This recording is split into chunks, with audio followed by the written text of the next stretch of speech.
നമസ്കാരം രമേശ് ജി. നമസ്തേ നമസ്തേ.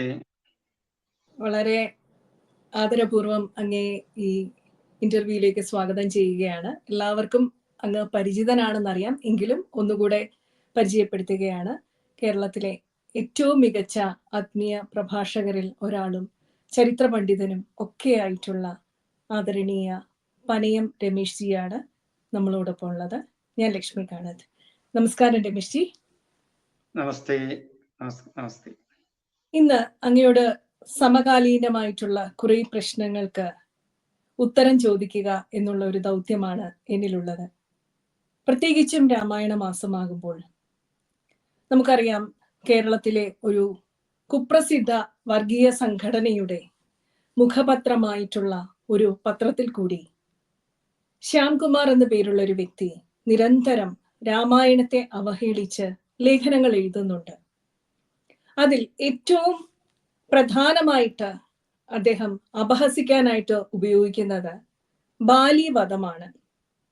നമുക്കറിയാം, ആധുനിക കാലത്തായാലും ഒരു യുദ്ധത്തിൽ എന്ത് തന്ത്രമാണ് പയറ്റേണ്ടത് എന്നുള്ളത് വിശദമായിട്ട് തന്നെ യുദ്ധതന്ത്രജ്ഞന്മാരെല്ലാം പറഞ്ഞിട്ടുള്ളതാണ്. ശത്രുവിന്റെ ശക്തി അറിഞ്ഞുകൊണ്ടുള്ള പ്രത്യാക്രമണങ്ങളാണ് ഈ ആധുനിക കാലത്തിൽ പോലും നമ്മൾ നടത്തുന്നത്. പ്രത്യേകിച്ച് ഇപ്പോൾ റോക്കറ്റ്, മിസൈല് പോലെയുള്ള ആക്രമണങ്ങൾ ഉണ്ടാകുമ്പോൾ അത് കണ്ടുപിടിക്കാത്ത തരത്തിലുള്ള റഡാർ സംവിധാനങ്ങൾ ഉണ്ടാകും, ശത്രു കണ്ടുപിടിക്കാത്ത രീതിയിൽ. അതുപോലെ തന്നെ കണ്ടുപിടിച്ചാൽ തന്നെ അത് അവിടെ വെച്ച് തന്നെ നിർവീര്യമാക്കാനുള്ള ടെക്നോളജി എതിർഭാഗത്തും ഉണ്ടാകും. ഇങ്ങനെ ഇരിക്കുമ്പോൾ ബാലിയുടെ മുന്നിൽ എത്തിക്കഴിഞ്ഞാൽ ബാലിയുടെ പകുതി ശക്തി എതിരാളിക്ക് കിട്ടും എന്നുള്ള വരമുള്ള ബാലിയെ പിന്നെ എങ്ങനെയാണ് ശ്രീരാമൻ വധിക്കേണ്ടത് എന്നാണ് അങ്ങയുടെ അഭിപ്രായം?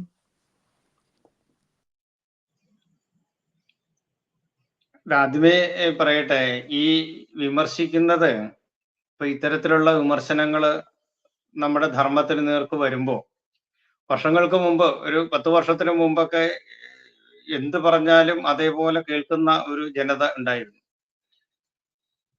അപ്പോ ഇന്ന് അങ്ങനെയല്ല. ഇന്ന് ധർമ്മശാസ്ത്രങ്ങൾ പഠിക്കുകയും അതിലെ തത്വബോധങ്ങൾ മനസ്സിലാക്കുകയും അതിന് പ്രതികരിക്കുകയും ചെയ്യുന്ന ഒരു ജനതയായി മാറിയിട്ടുണ്ട്. ഒരു കണക്കിന് ഞാൻ പറയുന്നത്, ഇത്തരത്തിലുള്ള ആൾക്കാര് ഇങ്ങനെയൊക്കെ പറയണമെന്നാണ്. ഇങ്ങനെ പറഞ്ഞത് കൊണ്ടാണല്ലോ ലക്ഷ്മിജി ഇന്ന് ഈ ഇന്റർവ്യൂവിന് വേണ്ടിയിട്ട് എന്നെ വിളിച്ചതും. അപ്പൊ അത് കൂടുതൽ ആൾക്കാരിലേക്ക് എത്തും എന്നുള്ളതാണ്. പിന്നെ എന്താണെന്ന് വെച്ചാല്, നമ്മൾക്കറിയാം, പ്രകൃതിദത്തമായി ഈ ഈശ്വര സൃഷ്ടിയില് സാത്വിക, രാജസ, താമസ ഗുണങ്ങളിലാണ് സൃഷ്ടികളെല്ലാം ഉള്ളത്. ഇത് ഈ 3 ഗുണങ്ങളിലും ഉള്ള ആൾക്കാരാണ്, മനുഷ്യരാണ് നമ്മുടെ നാട്ടിലുള്ളത്. അതില് സാത്വികക്കാരെങ്ങനെ കാണും, രാജസക്കാരെങ്ങനെ കാണും, താമസക്കാരെങ്ങനെ കാണും എന്നുള്ള കാര്യമൊക്കെ നമുക്ക് നല്ലതുപോലെ അറിയാം. ഇവിടെ ലക്ഷ്യം അതൊന്നുമല്ല, സനാതന ധർമ്മത്തിന്റെ നേർക്കുള്ള ഒരു ആക്രമണമാണ്. പണ്ട് കുറച്ച് വർഷങ്ങൾക്ക് മുമ്പ് വരെ ഈ ധർമ്മത്തെ ആർക്കും കയറി എന്തും പറയാമെന്നുള്ള ഒരവസ്ഥ, എന്തും ചെയ്യാമെന്നുള്ള ഒരവസ്ഥയിൽ നിന്നും ഒരു സംഘടിത ബോധം ഹിന്ദു സമാജത്തിലേക്ക് വരുന്നു എന്ന് കണ്ടപ്പോ അതിനെതിരെയുള്ള വിളറി പിടിച്ചുള്ള ഒരു പ്രയാണമാണ് ഇതിന്റെ എല്ലാം പിന്നില്. കാരണം ഇതൊക്കെ പലരുടെ കയ്യിൽ നിന്നും ഡൊണേഷനൊക്കെ വാങ്ങിയിട്ടോ അവരുടെ സംഭാവനകൾ സ്വീകരിച്ചിട്ടോ തീവ്രവാദികളുടെ വേണ്ടി രാജ്യത്തെ ഒറ്റുകൊടുത്തിട്ടോ ഒക്കെ ഇവർ നിലനിൽക്കുമ്പോൾ അവരെ സംബന്ധിച്ച് ഇത്തരത്തിലുള്ള ആക്രമണങ്ങൾ ചെയ്തുകൊണ്ടേയിരിക്കണം. കാരണം മറ്റവരെ പ്രീണിപ്പിക്കണമല്ലോ എന്നുള്ളതാണ്. ഇവിടെ നമ്മളെ സംബന്ധിച്ചെന്ന് പറഞ്ഞു കഴിഞ്ഞാൽ, ഇത്തരത്തില് ഉള്ള ഒരു ആക്രമണം നമ്മുടെ നേർക്ക് വരുമ്പോൾ കൂടുതൽ കരുത്താർജിക്കുവാൻ നമ്മുടെ ധർമ്മശാസ്ത്രങ്ങളിലേക്ക് പോവുക എന്നുള്ളതാണ്. രാമായണത്തെക്കുറിച്ച്, രാമായണം എന്താണ് ഇവർക്ക് അറിയാൻ പാടില്ലാത്തതൊന്നുമല്ല, ഇതൊക്കെ അവർക്ക് അറിയാവുന്നതാണ്. ഒരു ഉദാഹരണം ഞാൻ പറയാം. ഈ സന്ദീപാനന്ദഗിരി എന്ന് പറയുന്ന ഒരു സന്യാസിയുടെ വേഷം ധരിച്ച് നടക്കുന്ന ഒരു വ്യക്തി, ഞാൻ സന്യാസിയാണോ എന്ന് അതിനെക്കുറിച്ച് പറയുന്നില്ല. അദ്ദേഹത്തിന്റെ ഗീതാവ്യാഖ്യാനമുണ്ട്. ഈ ഗീതാവ്യാഖ്യാനത്തിൽ പറയുന്ന പറഞ്ഞു വെച്ചിരിക്കുന്നതിന് ഘടകവിരുദ്ധമായിട്ടാണ് ഇന്ന് ചാനലിൽ വന്ന് അദ്ദേഹം ചർച്ച ചെയ്യുന്നത്. അപ്പോ അറിവില്ല എന്നിട്ടല്ല. ഈ ശംഭുകനെ കുറിച്ചും അദ്ദേഹം ഒരുപാട് മോശമായിട്ട്. അപ്പോ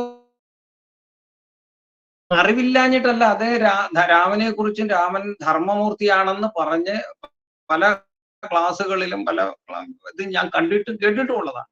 പക്ഷെ ആ ആള് തന്നെ ആരെയൊക്കെയോ തൃപ്തിപ്പെടുത്തുവാൻ, ആരുടെയൊക്കെയോ പണം മേടിച്ചുകൊണ്ട് ഈ വേഷവും ധരിച്ചിട്ട് ഇരിക്കുന്നവരാണ്. ഛിദ്രാന്വേഷികൾ എന്നാണ് ഇവരെ പറയുക. ഛിദ്രം എന്ന് പറഞ്ഞാൽ ദ്വാരം, ഉടഞ്ഞത് എന്നൊക്കെയാണ്. അപ്പൊ എവിടെയാണ് ഒരു ഉടഞ്ഞത്, ഒരു സുഷിരമുള്ളത്, അത് കണ്ട് അതിനെക്കുറിച്ച് പൊക്കി പറഞ്ഞിട്ട് ആർക്കെങ്കിലും നോവുണ്ടാക്കാൻ പറ്റുന്നുണ്ടെങ്കിൽ അതിലൊരു സംതൃപ്തി അടയുന്ന ചില ആൾക്കാർ. നമ്മുടെ കവികളൊക്കെ പറഞ്ഞിട്ടുണ്ട്, സാരമുള്ള വചനങ്ങൾ കേൾക്കിലും നീരസാർത്ഥമറിയുന്നു ദുർജനം, ക്ഷീരമുള്ളോരകിടിൻ ചുവട്ടിലും ചോര തന്നെ കൊതുകിന് കൗതുകം എന്ന് ഉള്ളത്. ഇതുപോലെയാണ് ഇത്തരത്തിലുള്ള ആൾക്കാര് ഇതിനെയൊക്കെ കാണുന്നത് എന്ന് പറയുക. രാമായണം എന്ന് പറയുന്നത് പ്രധാനമായിട്ടും 3 സംസ്കാരത്തെ നമ്മുടെ മുമ്പിൽ അവതരിപ്പിക്കുക. 3 സംസ്കാരം, സാത്വിക, രാജസ, താമസ ഗുണങ്ങളിലുള്ള മാനവ, വാനര, രാക്ഷസ സംസ്കാരത്തെ. ഈ 3 സംസ്കാരവും നമ്മളിൽ തന്നെയുള്ളതാണ്.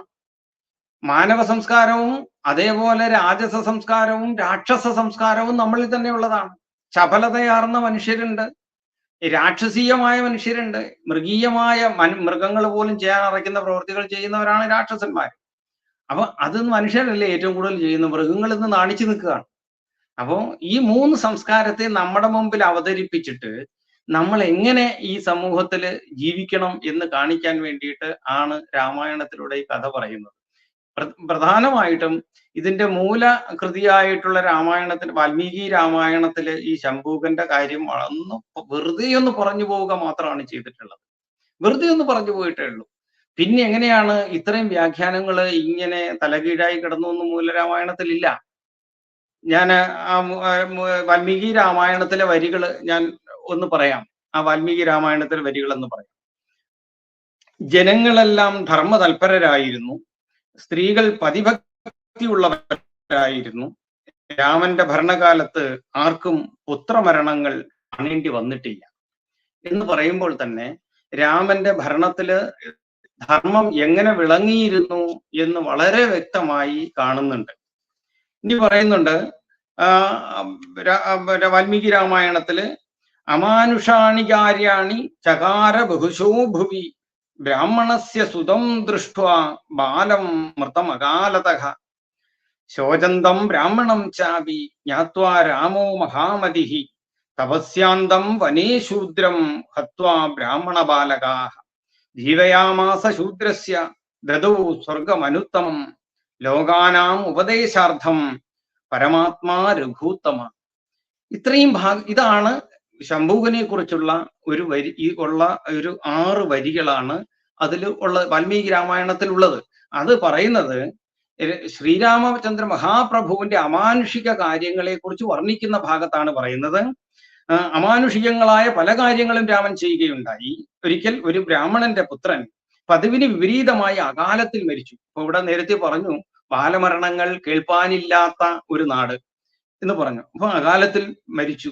ബ്രാഹ്മണൻ സ്വാഭാവികമായിട്ടും വിലപിച്ച് രാജാവിന്റെ അടുത്ത് പരാതി പറഞ്ഞു. രാജാവും അതറിഞ്ഞിട്ട് അതീവ ജ്ഞാനിയായ രാമൻ നേരെ വനത്തിലേക്ക് പോയി അവിടെ തപസ് ചെയ്തിരുന്ന ഒരു ശൂദ്രനെ കണ്ടു. അദ്ദേഹത്തെ വധിച്ച് സ്വർഗപദം നൽകി, ബ്രാഹ്മണ ബാലന് ജീവനും നൽകി. ഇത്രയുമാണ് ഈ 6 വരിയിൽ പറഞ്ഞിട്ടുള്ളത്. അതിനി എങ്ങനെയാണെന്ന് എന്താണെന്ന് ഒന്നും പറഞ്ഞിട്ടില്ല. ശൂദ്രനായിട്ടുള്ള ഒരു തപസ്വി എന്ന് എടുത്തു പറയുന്നുണ്ട്. അപ്പൊ ഇവിടെ പിന്നെ വ്യാഖ്യാനങ്ങൾ വന്നപ്പോഴ് ഇപ്പൊ എഴുത്തച്ഛന്റെ രാമായണത്തില് അതേപോലെ കമ്പരാമായണത്തില് ഒക്കെയാണ് ഇതിൽ കുറച്ചുകൂടി മേമ്പൊടി ചേർത്ത് അവതരിപ്പിച്ചിട്ടുള്ളത്. മൂലകൃതിക്ക് കോട്ടം വരാതെ അവതരിപ്പിച്ചിട്ടുള്ളതാണ്. എഴുത്തച്ഛന്റെ ഇതിൽ പറയുന്നത് ശംഭൂകൻ ഇതേപോലെ ശംഭൂകൻ എന്ന് പറയുന്ന ഒരു ശൂദ്രനായ ഒരു വ്യക്തി തലകീഴായിട്ട് കിടന്ന് തപസ് ചെയ്തു എന്നാണ് എഴുത്തച്ഛന്റെ രാമായണത്തിൽ പറയുന്നത്. തപസ് ചെയ്തു. ഈ സമയത്ത് തപസ്സിന്റെ കാഠിന്യം കൊണ്ട് ഒരു ബ്രാഹ്മണ ബാലൻ മരിച്ചു. അപ്പൊ ജ്ഞാനിയായ ഒരു ബ്രാഹ്മണൻ എന്നുള്ളത് ജാതി എന്നുള്ള അർത്ഥത്തിൽ കാണുന്നതാണ് കുഴപ്പം. ബ്രാഹ്മണ, ക്ഷത്രിയ, വൈശ്യ, ശൂദ്ര എന്നുള്ളത് 4 വർണ്ണങ്ങളാണ് എന്നുള്ളത് മറന്നിട്ട് ആണ് ഇവരെല്ലാം ഇന്നത്തെ പൂണൂലുധാരിയായിട്ടുള്ള അല്ലെങ്കിൽ ക്ഷേത്ര പൂജകരായിട്ടുള്ള ഒരു വിഭാഗത്തെ മാത്രം അവരെ സപ്പോർട്ട് ചെയ്യാനാണ് രാമൻ ശ്രമിച്ചിട്ടുള്ളത് എന്ന് പറയുന്നത്.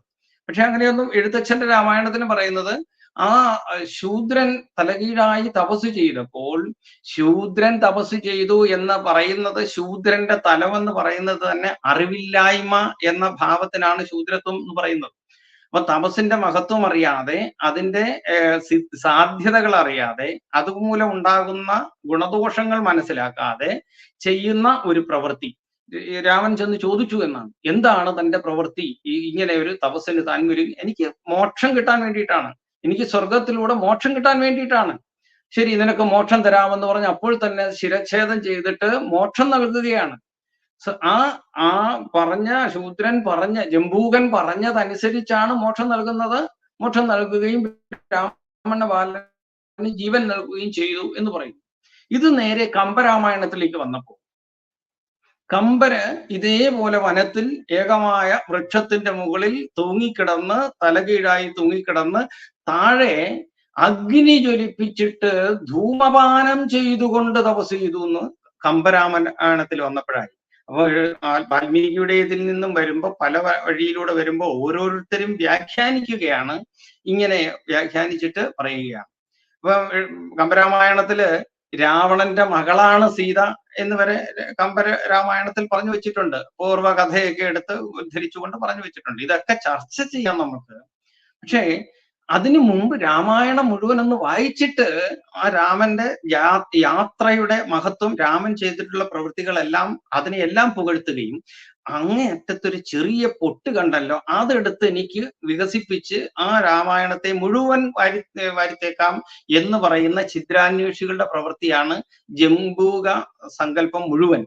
അല്ലെങ്കിൽ 2 വരിയും 4 വരി മാത്രം വെറുതെ ഒന്ന് പറഞ്ഞു പോയിട്ടുള്ളതില് നമുക്ക് ചർച്ച ചെയ്യാവുന്ന കാര്യമല്ലാതെ അതിനു മുമ്പ് ഒരു അധ്യായം തന്നെ കിടപ്പുണ്ട്.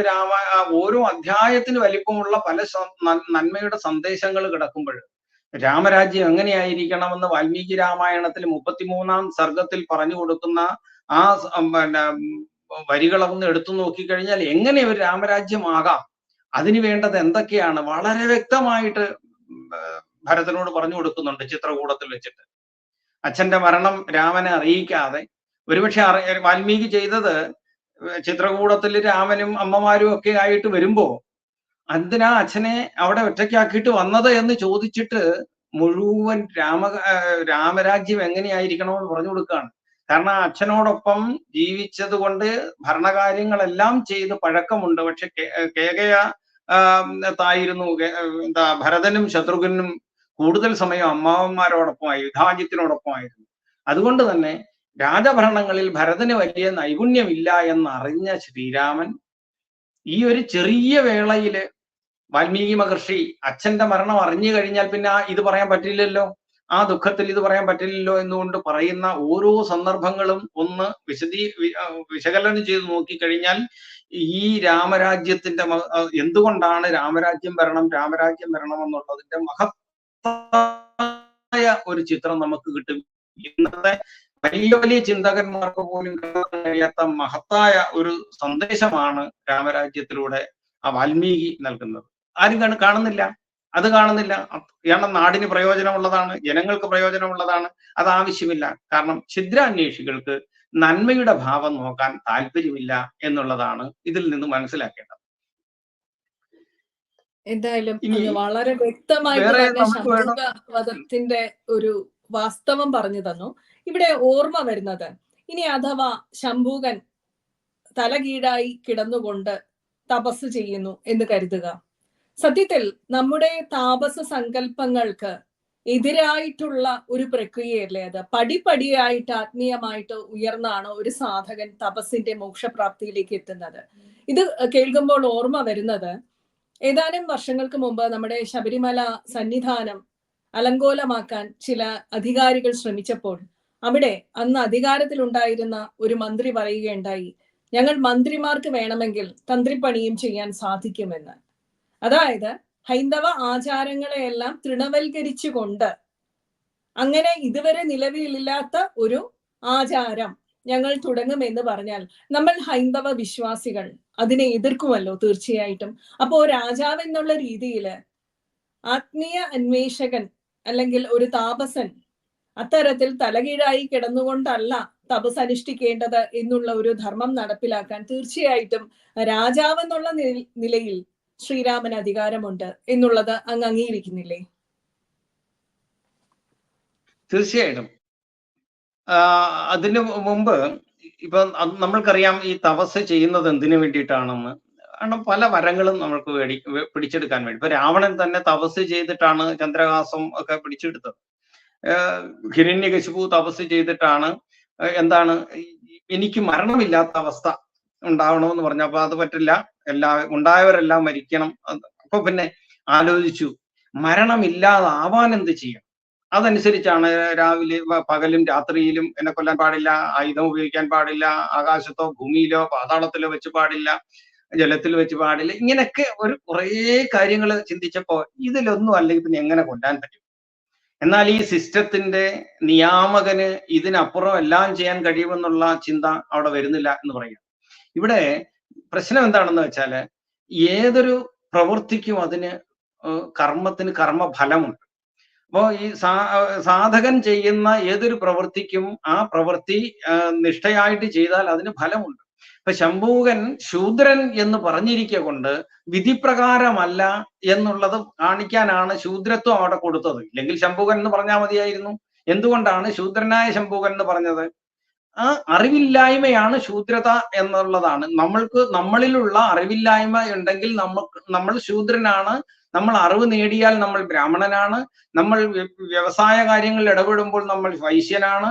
അതേപോലെ തന്നെ ദേശരക്ഷയ്ക്ക് വേണ്ടി പ്രവർത്തിക്കുമ്പോൾ നമ്മൾ ക്ഷത്രിയനുമാണ്. ഒരാള് തന്നെ വരിക്കുന്ന വർണ്ണങ്ങളാണ് ഈ 4 വർണ്ണങ്ങളെ കുറിച്ച് പറഞ്ഞത്. അപ്പൊ ഇവിടെ ശൂദ്രത എന്ന് പറഞ്ഞത് ജാതിക്കാരനായിട്ട് എടുക്കുന്നു എന്നുള്ളതാണ്. ശരിക്കും പറഞ്ഞാൽ ഈശ്വരന്റെ ദൃഷ്ടിയിൽ ജാതി എന്നുള്ളതില്ല. മനുഷ്യനാണ് ജാതിയെ സൃഷ്ടിച്ചത്, ഈശ്വരന്റെ ദൃഷ്ടിയിൽ അതില്ല. ഈശ്വരന്റെ ദൃഷ്ടിയിൽ ഉള്ളത് പിന്നെ ശ്വേതജം, അണ്ടജം, ജരായുജം, ജീവജം എന്ന് പറയുന്ന ഏതേത് യോനികളിൽ കൂടിയാണോ സൃഷ്ടി ഉണ്ടായത് ആ യോനികളെ കുറിച്ചാണ്. ജീവജം അല്ലെങ്കിൽ ജരായുജം എന്ന് പറഞ്ഞാൽ ഗർഭപാത്രത്തിൽ കിടന്ന് പൂർണ്ണ വളർച്ച എത്തിയിട്ട് മാതാവിന്റെ യോനിയിലൂടെ പ്രസവിച്ച് വളർത്തുന്നത് ആണ് ജീവജം അല്ലെങ്കിൽ ജരായുജം എന്ന് പറഞ്ഞത്. അണ്ടജനം മുട്ട വിരിഞ്ഞു വരുന്നത്.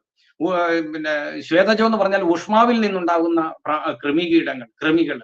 ഇങ്ങനെ ഇത്തരത്തില് ആണ് ജാതി പറഞ്ഞിട്ടുള്ളത് നമ്മുടെ ധർമ്മശാസ്ത്രങ്ങളിൽ. അല്ലാതെ ഒരാളിനെ ഇന്ന ജാതിയിൽപ്പെട്ടതാണെന്ന് പറഞ്ഞിട്ടില്ല. ഇന്ന ആളെന്ത് വരിച്ചുവോ അതാണ് അയാളുടെ വർണ്ണം. ബ്രഹ്മജ്ഞാനം നേടാൻ അയാൾ ശ്രമിച്ചു എന്നുണ്ടെങ്കിൽ ഇപ്പൊ ഒരു സപ്താഹയൊക്കെ നടക്കുന്നു, അവിടെ ശ്രദ്ധയോടുകൂടി എല്ലാ വിഭാഗം ആൾക്കാരും വന്ന് അവിടെ കേട്ടുകൊണ്ടിരിക്കുന്നു, അത് പഠിക്കുന്നു, അത് മനസ്സിലാക്കുന്നു എന്നുണ്ടെങ്കിൽ അവിടെ ഇരിക്കുന്നവരെല്ലാരും ബ്രാഹ്മണരാണ്. ബ്രഹ്മത്തെ അറിയാനാണ് വന്നിരിക്കുന്നത്.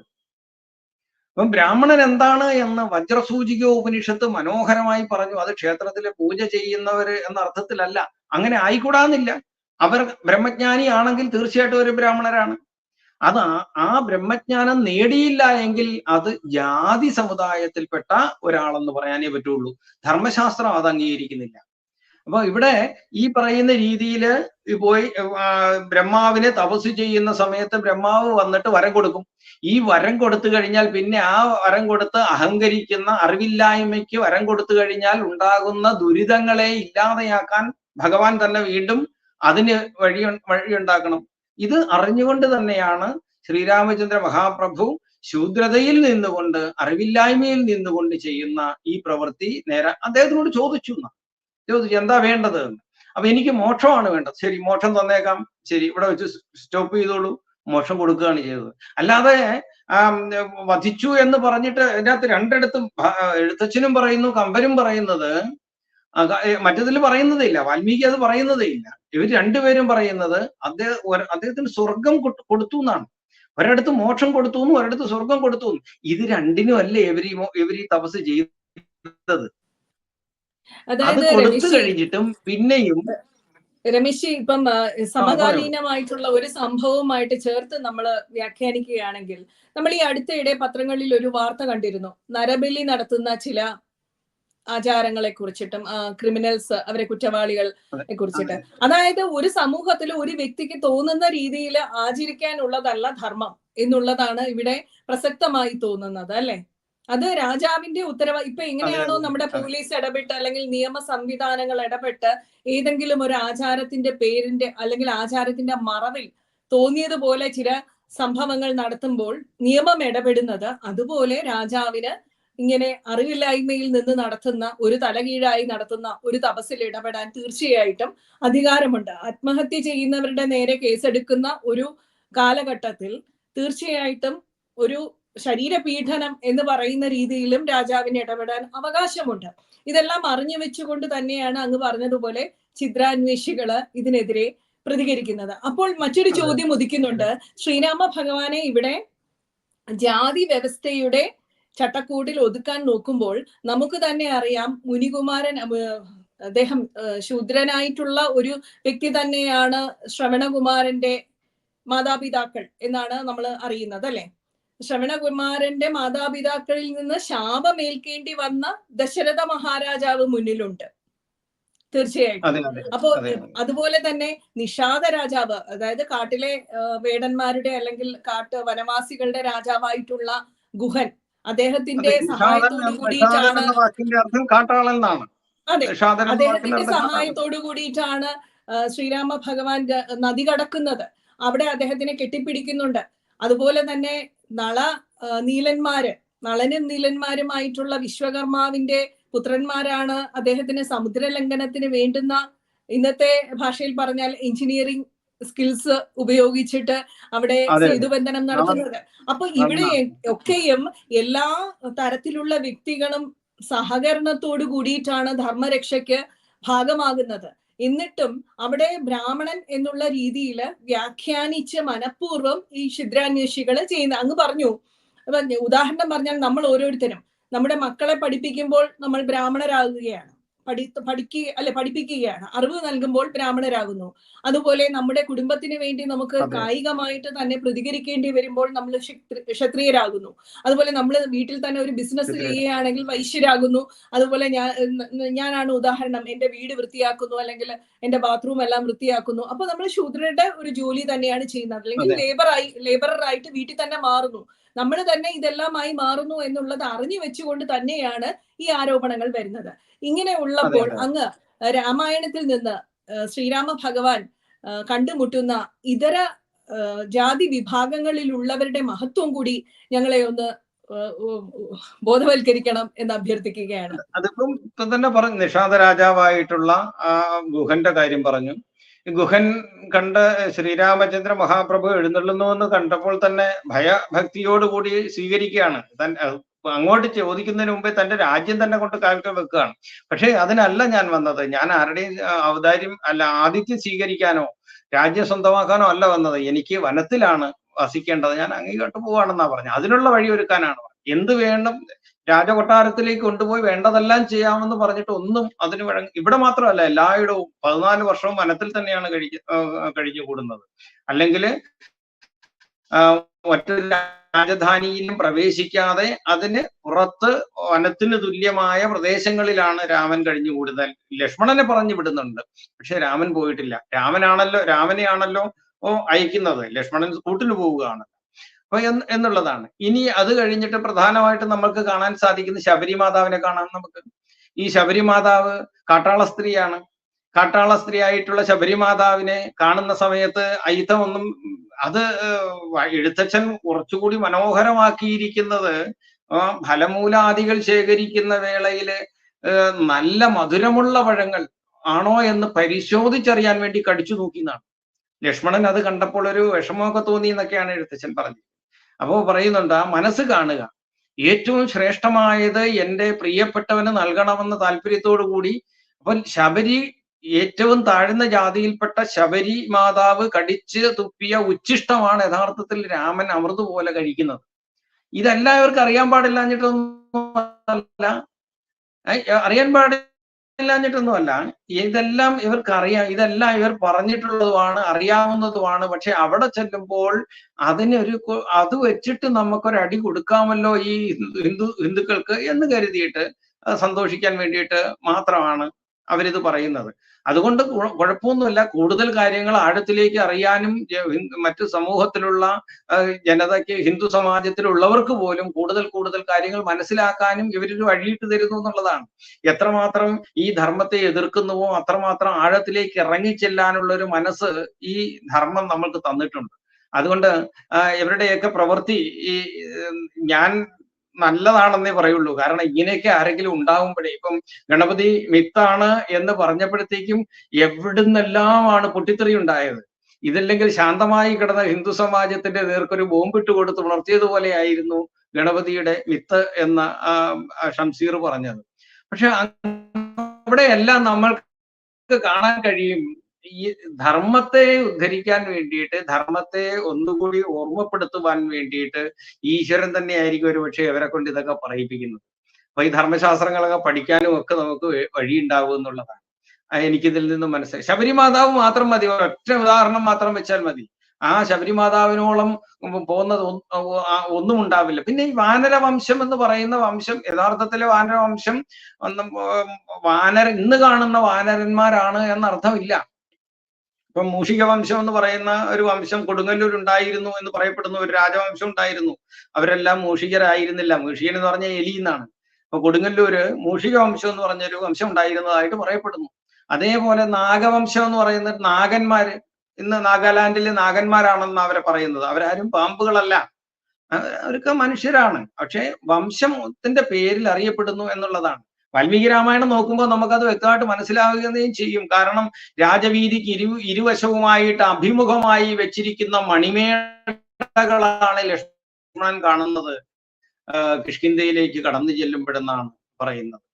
അപ്പൊ ഇതൊക്കെ പഠന വിഷയമാക്കുവാനും ഒരു ജനത, സംസ്കാര സമ്പന്നമായ ഒരു ജനത വർഷങ്ങൾക്ക് മുമ്പ് ഇവിടെ ജീവിച്ചിരുന്നതിന്റെ ഓർമ്മപ്പെടുത്തൽ ഉണർത്തിയെടുത്ത് അതിൽ നിന്ന് നല്ല വശങ്ങൾ എടുത്ത് സമൂഹത്തിന് നന്മ ചെയ്യാൻ വേണ്ടിയിട്ട് ഉപയോഗിക്കുന്നതിന് പകരം എന്ത് പറഞ്ഞിട്ട് അതിനെ കുത്തിനോവിക്കാൻ പറ്റും എന്നുള്ള അന്വേഷിച്ച് നടക്കുന്ന ആൾക്കാർ, അവരുടെ വാസനയാണത്. അത് മാറ്റാൻ പറ്റില്ല. അങ്ങനെയുള്ളവരുണ്ടാകും. രാജസ താമസ വർഗങ്ങൾ ഉണ്ടാകും. അപ്പൊ താമസ ശീലക്കാർക്ക് ഒരിക്കലും സാത്വികരായിട്ട് തിരയാൻ പറ്റില്ല. ഒരിക്കല് രമണ മഹർഷിയോട് ചെന്നിട്ട് ഒരു ഭക്തൻ ചോദിച്ചു എന്നാണ്, ഈ വിശ്വാമിത്ര മഹർഷി രാമലക്ഷ്മണന്മാരെ കൂട്ടിക്കൊണ്ടു പോകുന്നു, യാഗരക്ഷയ്ക്കായിട്ട് കൂട്ടിക്കൊണ്ടു പോയിട്ട് ഒരുപാട് ഉപദേശങ്ങൾ കൊടുക്കുന്നു. ഈ ഇന്നത് വേണം, ബല അതിബല എന്ന മന്ത്രം ഉപദേശിച്ചു കൊടുക്കുന്നു. ഒരുപാട് കാര്യങ്ങൾ രാമനും ലക്ഷ്മണനും പറഞ്ഞു കൊടുക്കുന്നു. അല്ലയോ സ്വാമി, ഈ രാമൻ അവതാരമൂർത്തിയല്ലേ, സാക്ഷാൽ മഹാവിഷ്ണു അല്ലേ, അദ്ദേഹത്തിന് ഇതൊക്കെ അറിയില്ലേ? പിന്നെ ഈ വിശ്വാമിത്രൻ എന്ന് പറഞ്ഞ ആള് പറഞ്ഞു കൊടുക്കേണ്ട ആവശ്യമുണ്ടോ എന്ന് ചോദിക്കുമ്പോ രമണ മഹർഷി പറയുന്നുണ്ട്. രമണ മഹർഷി തനത് കൂടുതൽ സംസാരത്തിൽ ഒന്നോ രണ്ടോ വാക്കിൽ കൂടുതൽ പറയാറില്ല, പിന്നെ മൗനിയായിട്ടിരിക്കും. എടോ, അത് രാമന് വേണ്ടിയിട്ടല്ല, ഉനക്ക് വേണ്ടിയിട്ടാ. രാമന് വേണ്ടിയിട്ടല്ല പറയുന്നത്, ഉനക്ക് വേണ്ടിയിട്ട് താൻ പറയുന്നത്. നീ കേട്ട് പഠിക്കാനാ പറയുന്നത്, രാമന് വേണ്ടിയിട്ടല്ല അത് പറഞ്ഞു കൊടുക്കുന്നത്. രാമന് പറഞ്ഞു കൊടുക്കുന്നതിലൂടെ നീ പഠിക്കൂ എന്ന് പറഞ്ഞിട്ടാണ്.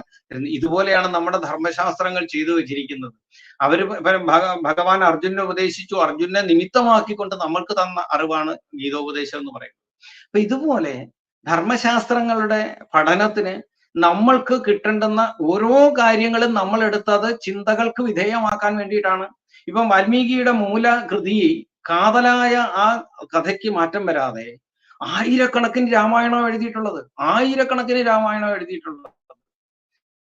ഒരു എഴുത്തച്ഛന്റെ രാമായണം മാത്രമാണ് നമ്മൾ നോക്കിയിട്ടുള്ളത്. പിന്നെ അടുത്ത സംസ്ഥാനത്തിലുള്ള കമ്പരാമായണം ചിലരൊക്കെ അത് പറയുന്നത് കേട്ടു എന്നുള്ളതല്ലാതെ ആനന്ദരാമായണം, അത് പിന്നെ ആഞ്ജനേയ സ്വാമിയുടെ വാനര വംശത്തിന്റെ കീർത്തി പറയുന്ന ആനന്ദരാമായണം, അതേപോലെ ഉത്തരോത്തര രാമായണം, ആയിരക്കണക്കിന് തുളസീദാസ രാമായണം, ഇങ്ങനെ ആയിരക്കണക്കിന് വ്യക്തികള് അവരുടെ ഭാവനയില് ഇത് വ്യാഖ്യാനിച്ച് എല്ലാം എന്തിനു വേണ്ടിയിട്ടാണ്? ഈ ജനത ഇതെല്ലാം പഠിക്കുകയും അനുസരിച്ച് ജീവിക്കാൻ വേണ്ടിയിട്ടാണ് ഇതെല്ലാം ഇവർ വ്യാഖ്യാനിച്ചു വെച്ചിരിക്കുന്നത്. അതുകൊണ്ടാണ് ഇതൊക്കെ നിലനിൽക്കുന്നത്, ഇല്ലെങ്കിൽ നിലനിൽക്കില്ല. പക്ഷെ അത് ഇതിലെ നെഗറ്റീവായിട്ടുള്ളത് എടുത്ത് ഇത്തരത്തിലുള്ള ആൾക്കാര് താമസ സ്വഭാവക്കാർ അങ്ങനെ തന്നെ ചെയ്യുള്ളൂ. അവരത് ചെയ്യട്ടെ. അവരത് ചെയ്യും തോറും സാത്വിക വശം എന്താണെന്ന് സനാതന ധർമ്മികൾക്ക് കൂടുതൽ മനസ്സിലാവുകയും ചെയ്യും എന്നുള്ളതാണ്. അതായത് നമ്മളെ നാരായണീയം എടുത്ത് നോക്കി കഴിഞ്ഞാൽ തന്നെ രാമായണ വിവരണം പറയുന്ന 35, 36 ദശകങ്ങളാണെന്നാണ് എന്റെ ഓർമ്മ. അതിൽ വ്യക്തമായി പറയുന്നുണ്ട്, മർത്യ ശിക്ഷണാർത്ഥമാണ് ഭഗവാൻ അവതരിക്കുന്നത്, മനുഷ്യരെ പഠിപ്പിക്കാൻ. അങ്ങിപ്പോൾ വ്യക്തമായി പറഞ്ഞു തന്നു, നമുക്ക് കേട്ട് പഠിക്കാനാണ് ഇതെല്ലാം കവി അവിടെ രേഖപ്പെടുത്തി വെച്ചിരിക്കുന്നത്. അതിലുള്ള നന്മ തിന്മകളെല്ലാം തന്നെ അവിടെ രേഖപ്പെടുത്തി വെച്ചിട്ടുണ്ട്. അതിൽ നിന്ന് ആവശ്യമുള്ളത് നമുക്ക് എടുക്കാം, പഠിക്കാം, അല്ലെ? ആ രീതിയിലാണ്.